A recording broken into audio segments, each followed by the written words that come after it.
നാരദൻ പറഞ്ഞു, ഭഗവാന്റെ അമലമായ യശസ് അങ്ങയാൽ വേണ്ട പോലെ വർണ്ണിക്കപ്പെട്ടിട്ടുണ്ടെന്ന് തോന്നുന്നില്ല.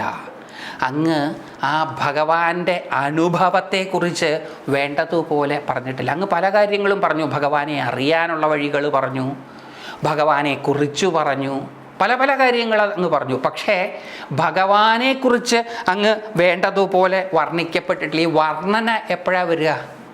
വർണ്ണന ആനന്ദത്തിൽ നിന്നാണ് വരിക. നമ്മളൊരു ഒരു വസ്തുവിനെ വർണ്ണിക്കുന്നത് എപ്പോഴാണ്? അത് നമ്മളെ ഹഠാത് ആകർഷിക്കുമ്പോഴാണ് നമ്മൾ വർണ്ണിക്കുക. എപ്പോഴാണ് ഒരു വസ്തു നമ്മളെ ആകർഷിക്കുക? അത് മനോഹരമായി തീരുമ്പോൾ.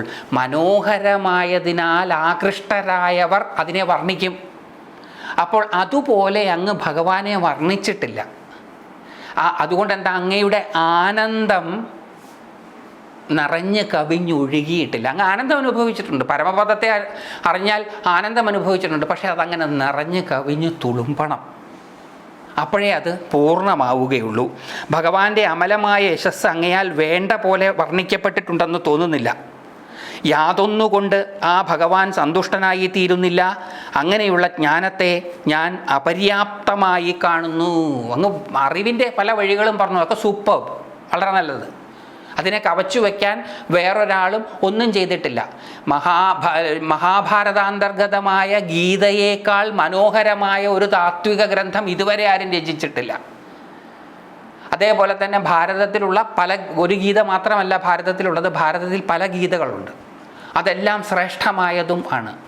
മനുഷ്യൻ്റെ മനസ്സിനെ ആഴത്തിലറിഞ്ഞ് അതിനെ പ്രതിപാദിച്ചിട്ടുള്ള ആളാണ് വ്യാസഭഗവാൻ. വളരെ ഇൻ്റലക്ച്വലായിട്ടാണ് കാര്യങ്ങളെ വെളിപ്പെടുത്തിയിരിക്കുന്നത്. പക്ഷേ അത് പോരാ. ഇൻ്റലക്ച്വൽ മാത്രമായാൽ പോരാ. അങ്ങ് സൗന്ദര്യാരാധകൻ കൂടിയാകണം, ആസ്വാദകൻ കൂടിയാകണം. ഇൻ്റലക്ച്വൽ മാത്രമായാൽ പോരാ. ഇൻ്റലക്ച്വൽ ആയാൽ ഡിസാറ്റിസ്ഫൈഡ് ആയിരിക്കും.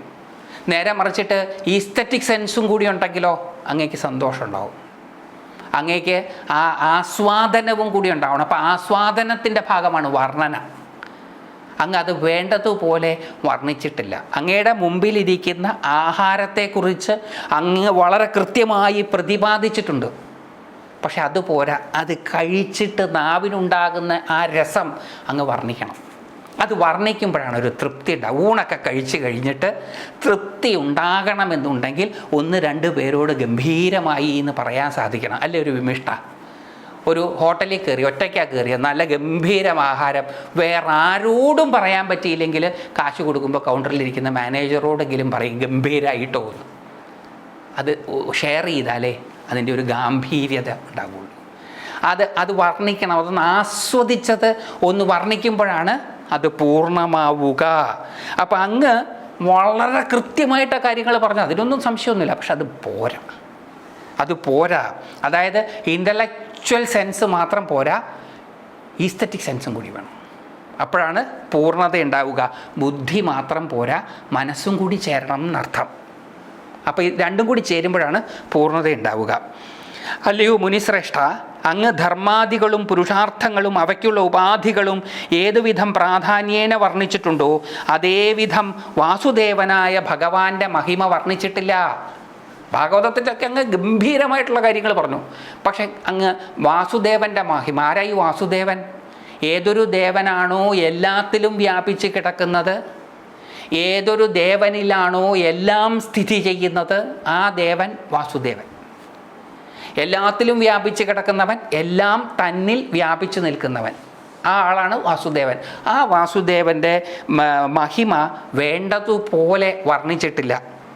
വിശിഷ്ട പദങ്ങളോടുകൂടിയതാണെങ്കിലും യാതൊരു വാക്ക് ഭഗവാന്റെ സർവലോക ശുദ്ധീകരണക്ഷമമായ ദിവ്യ യശസ്സിനെ പ്രതിപാദിക്കുന്നില്ല. അതിനെ കാക്കകൾ കൊത്ത കാമികൾ കളിക്കുന്ന ചെളിക്കുണ്ടായി വിവേകികൾ കരുതുന്നു. വാക്ക്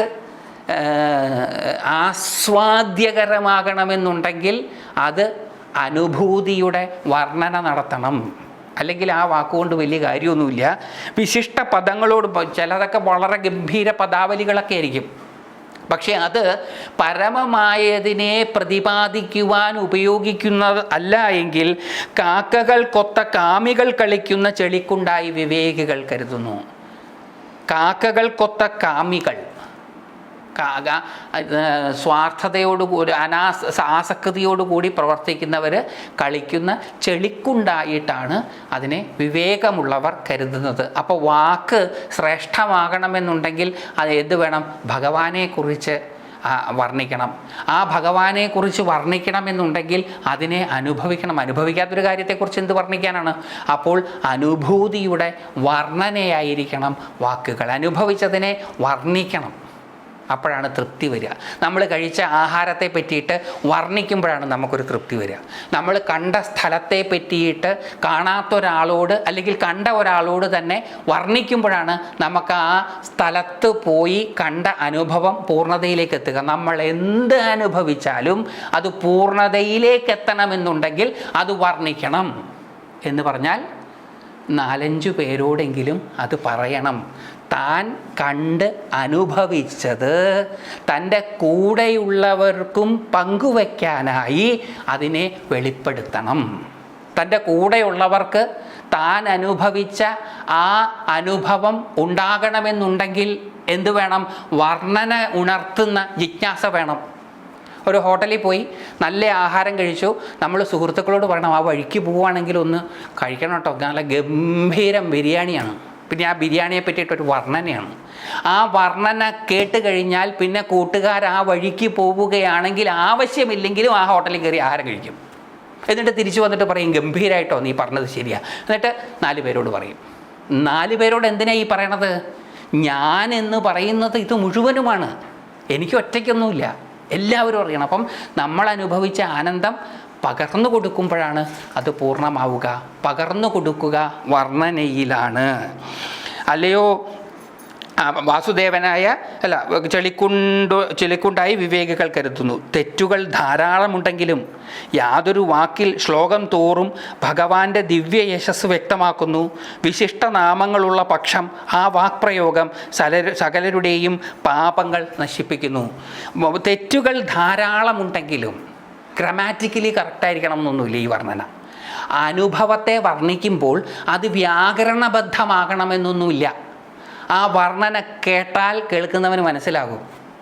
വളരെ വ്യാകരണബദ്ധമായിട്ട് കാര്യങ്ങൾ പറയുകയാണ്, ഒരനുഭവവും ഇല്ല എന്ന് വിചാരിക്കുക, അത് കടലാസ് പൂ പോലെ ഉണ്ടാവുള്ളൂ. നല്ല പൂവാണെങ്കിൽ അതിൽ ചെറിയ പുഴുക്കുത്തൊക്കെ ഉണ്ടെങ്കിലും അതിൻ്റെ മണത്ത് ബാക്കിയുള്ളവർ തിരിച്ചറിയും. അപ്പോൾ അക്ഷരത്തെറ്റുണ്ടോ, കറക്റ്റായിട്ടാണോ വാക്കുകൾ ഉപയോഗിച്ചിരിക്കുന്നത്, അങ്ങനെയൊന്നും സംശയിക്കേണ്ട ആവശ്യമില്ല. നമ്മൾ ഈ സംശയം കാരണമാണ് നമുക്കൊന്നും ചെയ്യാൻ പറ്റാത്തത്. ഭഗവാനെ സ്തുതിക്കാൻ പറഞ്ഞു കഴിഞ്ഞാൽ ഉടനെ സംശയമായി, കൃത്യമായിട്ട് നമുക്ക് സ്തുതികൾ രചിക്കാൻ പറ്റുമോ? അങ്ങനെ ശങ്കിച്ചിരുന്നു ധ്രുവനെങ്കിൽ, അക്ഷരാഭ്യാസമില്ലാത്ത ധ്രുവൻ അങ്ങനെ ശങ്കിച്ചിരുന്നുവെങ്കിൽ ധ്രുവസ്തുതി ഉണ്ടാകുമായിരുന്നില്ല. അപ്പോൾ തെറ്റുണ്ടോ കുറവുണ്ടോ എന്നല്ല, ഇത് കേൾക്കുന്നവരും അതല്ല പറയുക, കേൾക്കുന്നവനും അതല്ല പറയുക. അതേ ആ ചോറുകൾ എന്ന് പറഞ്ഞു, അത് ഗ്രാമാറ്റിക്കലി കറക്റ്റ് അല്ല കേട്ടോ, ചോറെന്നാണ് പറയേണ്ടതെന്ന് ആരെങ്കിലും പറയൂ?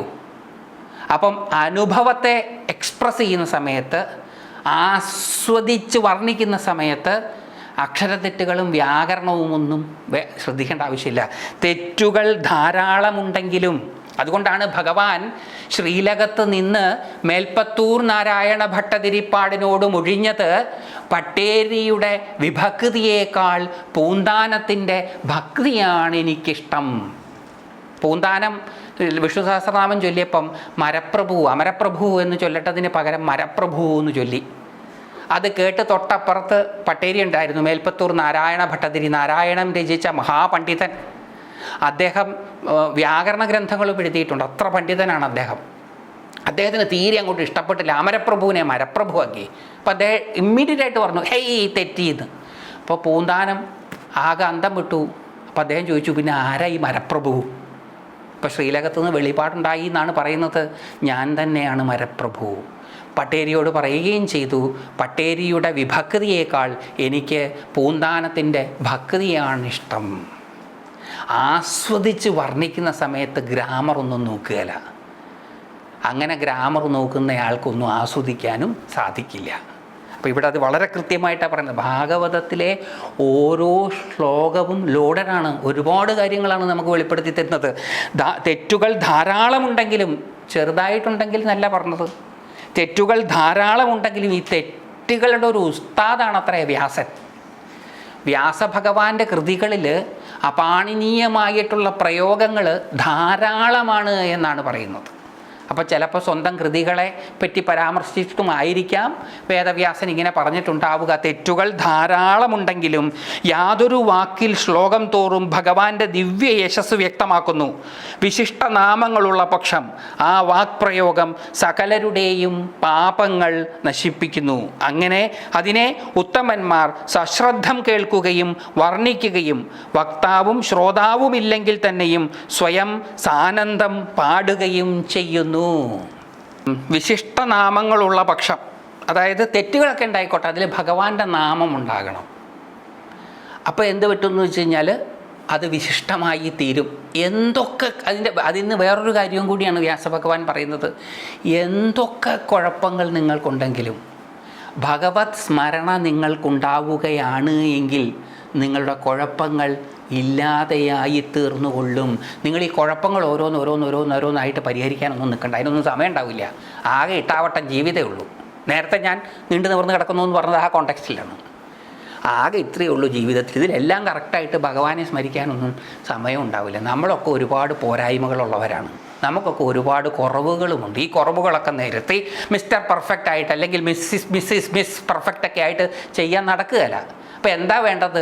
ഭഗവാനെ അങ്ങോട്ട് സ്മരിച്ചു തുടങ്ങുക. അപ്പോൾ ഈ ശരിയല്ലാത്തതൊക്കെ തന്നെ ശരിയായിക്കോളും. എന്താ അതിനൊരു ഉറപ്പ്? ചെയ്തു നോക്കിയാൽ പോരെ. ഇതിനൊക്കെ സ്വന്തം ജീവിതത്തിൽ ചെയ്തു നോക്കാവുന്ന കാര്യമല്ലേ ഉള്ളൂ. ഭഗവത് സ്മരണ പോരായ്മകളെ പൂർണ്ണമാക്കും.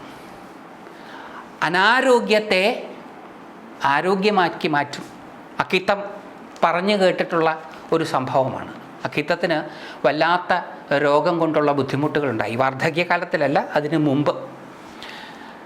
അപ്പോൾ അദ്ദേഹം മരുന്നുകളൊക്കെ പലതും ഉപയോഗിച്ച് നോക്കി, വലിയ മെച്ചമൊന്നും ഉണ്ടായില്ല. അങ്ങനെ അദ്ദേഹം നാരായണ നാമം ജപിക്കാൻ തീരുമാനിച്ചു. അങ്ങനെ ഇടയ്ക്ക് അദ്ദേഹം നാരായണ നാമം ജപിക്കുകയും അദ്ദേഹത്തിൻ്റെ അഭിപ്രായത്തിൽ അദ്ദേഹത്തിൻ്റെ ആരോഗ്യം നന്നാവുകയും ചെയ്തു. അതിൻ്റെ പരിണത ഫലമായിട്ടാണ് ഭാഗവതത്തെ അദ്ദേഹം മലയാളത്തിലേക്ക് തർജ്ജമ ചെയ്തത്. ഫോൺ എടുത്താൽ നാരായണ എന്ന് പറയും. എപ്പോഴൊക്കെ പറയാൻ പറ്റുമോ അപ്പോഴൊക്കെ പറയും. അപ്പോഴെല്ലാം അത് ക്രമേണ അദ്ദേഹത്തിൻ്റെ ജീവിതത്തിലെ പോരായ്മകളെ പരിഹരിച്ചു. പോരായ്മകൾ പരിഹരിച്ചിട്ട് ഇതൊന്നും ചെയ്യാൻ നിൽക്കണ്ട, അങ്ങോട്ട് തുടങ്ങിക്കൂടാ. എപ്പം ഇതാണ് ഏറ്റവും നല്ല മുഹൂർത്തം. എന്തു തുടങ്ങണമെന്ന് ആഗ്രഹിച്ചാലും അത് അപ്പോൾ ചെയ്യുക എന്നുള്ളതാണ് ഉത്തമമായ മുഹൂർത്തം. എന്തു ചെയ്യണമെന്ന് തോന്നുമ്പോഴും മുഹൂർത്തം കുറിച്ചിട്ട് ചെയ്യുന്നത് മധ്യമമാണ്. ഉത്തമമായത് ഉടനെ എന്നാണ്. നമ്മളെല്ലാം ജനിച്ചത് അങ്ങനെയാണ്. അമ്മയ്ക്ക് പ്രസവിക്കാൻ തോന്നി, സിസേറിയൻകാരുടെ അല്ലേ സാധാരണ ഗർഭം. അമ്മയ്ക്ക് പ്രസവിക്കാൻ തോന്നി, അമ്മ പ്രസവിച്ചു. നമ്മൾ ഓരോരുത്തരും ശുഭമുഹൂർത്തത്തിലാണ് ജനിച്ചത്. മുഹൂർത്തം ശുഭമായി നോക്കി ഇപ്പോൾ ചിലർ പുറത്തു വരുന്നുണ്ട്. അതൊക്കെ മധ്യമം, 2ാം കട. 1ാം കട പ്രസവിക്കണമെന്ന് തോന്നി പ്രസവിച്ചു. ഞാൻ നിങ്ങളൊക്കെ അതിൽപ്പെടും, സിസേറിയൻ അല്ലെങ്കിൽ. അപ്പോൾ എന്ത് ചെയ്യണമെന്ന് തോന്നിയാലും അതപ്പം ചെയ്യണം. അത് ഉത്തമ മുഹൂർത്തം. കാരണം നിങ്ങളുടെ മനസ്സിൽ ആ തോന്നലിനെ ഉണ്ടാക്കി തന്നത് ഈശ്വരനാണ്. അപ്പോൾ അത് അപ്പം ചെയ്യാൻ പറ്റിയാൽ ഉത്തമം. അപ്പോൾ അതുകൊണ്ട് എപ്പോഴാണ് ഭഗവത് സ്മരണ തുടങ്ങേണ്ടത്? ഇപ്പം. എനിക്ക് വലിയ ഭഗവത് ഭക്തിയൊന്നുമില്ല, വേണ്ടെന്നേ, തന്നെ ഉണ്ടായിക്കോളും. അതല്ലേ ഭാഗവതം പറയണത്. ചെയ്തു നോക്ക്, തന്നെ ഉണ്ടായിക്കോളും എന്നാണ്. രുചികരമല്ലാത്തൊരു ഭക്ഷണം കുറച്ച് കാലം ശ്രമപൂർവം കഴിച്ച് തുടങ്ങിയാൽ ക്രമേണ അത് ഇഷ്ടപ്പെടുന്നതുപോലെ ക്രമേണ അതുണ്ടായിക്കോളും. അപ്പോൾ വിശിഷ്ടനാമങ്ങളുള്ള ഉള്ള പക്ഷം ആ വാക്പ്രയോഗം സകലരുടെയും പാപങ്ങൾ നശിപ്പിക്കുന്നു. സ്വന്തം പാപം മാത്രമല്ല അത് നശിപ്പിക്കുക, കേൾക്കുന്നവരുടെ പാപവും നശിപ്പിക്കും. അത്രേ. വെറുതെ കേട്ടാൽ മതി. അതെങ്ങനെ ഈ വെറുതെ കേട്ടാൽ കാര്യം നടക്കുക? വെറുതെ കേട്ടാൽ മതി. നിങ്ങളുടെ ബോധമനസ്സ് എന്ന് പറയുന്നത് വളരെ ചുരുങ്ങിയ ഒരു ഭാഗമാണ്. അതിലും കൂടുതൽ അബോധ മനസ്സാണ്. ഈ അബോധ മനസ്സ് വാസ്തവത്തിൽ പരമമായതുമായിട്ട് ബന്ധപ്പെട്ട് കിടക്കുന്നു. നിങ്ങൾക്ക് ബോധപൂർവം കേൾക്കുന്നതിൻ്റെ അർത്ഥം മനസ്സിലാകുന്നില്ല എങ്കിലും അബോധത്തിൽ നിങ്ങൾ പരമമായതു തന്നെയാണ് എന്നുള്ളത് കൊണ്ട് നിങ്ങൾ വാസ്തവത്തിൽ നിങ്ങളാണെന്ന് കരുതുന്നത് ഒരു ടിപ്പ് ഓഫ് ദി ഐസ്ബർഗാണ്. അതിനപ്പുറം കുറേ ഉണ്ട്. അത് പരമമായതാണ്. നടൻ വേഷം കെട്ടി ആടുന്നതാണ് കഥാപാത്രം. ആ കഥാപാത്രമാണ് ടിപ്പ് ഓഫ് ദി ഐസ്ബർഗ്. ബാക്കി മുഴുവൻ നടനാണ്. അപ്പോൾ കേൾക്കുമ്പം ഈ നടന് കാര്യം മനസ്സിലാകും, കഥാപാത്രത്തിന് ഒരു പക്ഷെ മുഴുവൻ മനസ്സിലായിക്കൊള്ളണമെന്നില്ല. അപ്പോൾ അതുകൊണ്ട് കഥാപാത്രത്തിന് മനസ്സിലാകാത്തത് നടന് മനസ്സിലാകില്ല എന്നും ധരിക്കണ്ട. അതുകൊണ്ട് ആ നടന് ഇത് കൃത്യമായിട്ട് മനസ്സിലാകും. അതുകൊണ്ട് വെറുതെ കേട്ടാൽ ആ അർത്ഥം ക്രമേണ ബോധതലത്തിലേക്ക് സ്ഫുരിക്കും. ഇത് ഞാൻ പറഞ്ഞതല്ല, ശരിക്കും തന്ത്രാലോകത്തിൽ അഭിനവഗുപ്തപാദർ പറയുന്നതാണ്. മരണം കാത്തു കിടക്കുന്ന, കോമയിൽ കിടക്കുന്ന ഒരാളെ പരമമായ പദത്തിലേക്ക് എത്തിക്കുവാൻ അയാളുടെ കാതിൽ ചൊല്ലിക്കൊടുക്കുവാൻ പറയുന്ന ഒരു വിദ്യയുണ്ട്, ബ്രഹ്മവിദ്യ. ആ ബ്രഹ്മവിദ്യ അർത്ഥബോധത്തോടു കൂടി ഒന്നുമല്ല. ആ ബ്രഹ്മവിദ്യ ഈ ആസന്ന മരണനായി കിടക്കുന്ന, കോമയിൽ കിടക്കുന്ന, ഇന്ദ്രിയങ്ങളൊന്നും പ്രവർത്തിക്കാത്ത കോമയിൽ കിടക്കുന്ന ഒരാൾക്ക് ചൊല്ലിക്കൊടുക്കുക. അയാളിലുള്ള ശിവത്വം ഉണർന്ന് അയാൾ ശിവപദം പൂകും എന്നാണ് പറയുന്നത്. അപ്പോൾ അഭിനവഗുപ്തപാദർ വിസ്തരിക്കുകയാണ് അതെങ്ങനെയാണ് സാധിക്കുക. ഈ കോമയിൽ കിടക്കുന്നത് ആ വ്യക്തിത്വം മാത്രമാണ്. ആ വ്യക്തിത്വമായി പകർന്നാടുന്ന ശിവൻ എപ്പോഴും ബോധത്തോടു കൂടിയുള്ളവരാണ്.